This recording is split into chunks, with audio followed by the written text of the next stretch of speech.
حالة مأساوية مأساوية جدا جدا جدا. احنا 30 يمنيين، انا الوحيد اللي عشت منهم. 30 يمني. Кто там в районе Новопавловки? Вы не стесняйтесь. Давай. ماذا كان يحدث في منطقة نوفوبول؟ لا تتردد في التفصيل. نعم، كان يرسلونا على 2 على 3. احنا رسلونا مجموعة 6 لاقتحام في الانتاج.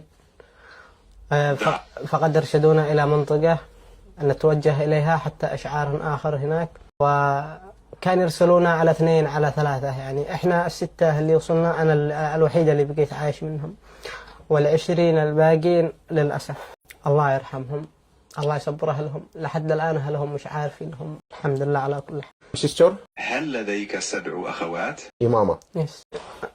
وأم أيضا؟ Так они могли тебя уже никак... يعني كان ممكن ألا يروك مجددا أبدا؟ هل تدرك ذلك؟ بسبب الوضع السيء في بلادنا والحرب القائمة على بلادنا. أنا لدي أب مريض، أم تعبة، أخوتي صغار. أنا الوحيد من أقوم بإعانتهم على مصاريفهم على دراستهم. بس الحمد لله. هل تريد أن ترى والدتك؟ أخي، أنا لم أكلمهم منذ شهر كامل، لا يوجد لدي اتصال لهم. حتى إن كنا هناك في التدريب أو عن جوالاتنا معهم، كل شوي يأخذوها لتحديد خريطة أو يأخذوها لمصادرتها.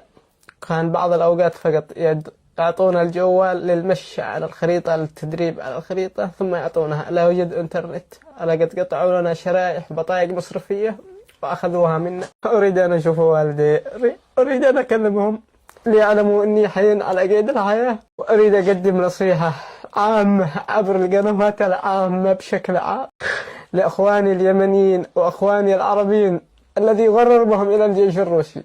هناك حالة مأساوية لا يعلموا بها، فقد يضحكوا عليهم، فقد يخدعوهم بالكلب.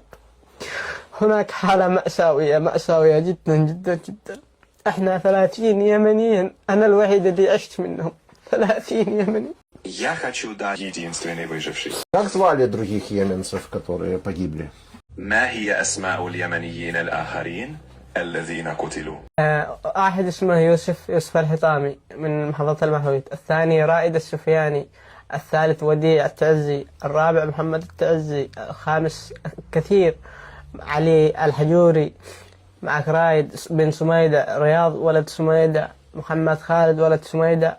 كثير كثير، يعني عدة أشخاص. Это не нужно перед... هل أنت موافق على أن ما نسجله سيكون على اليوتيوب؟ هل أنت بخير مع ذلك؟ نعم أخي،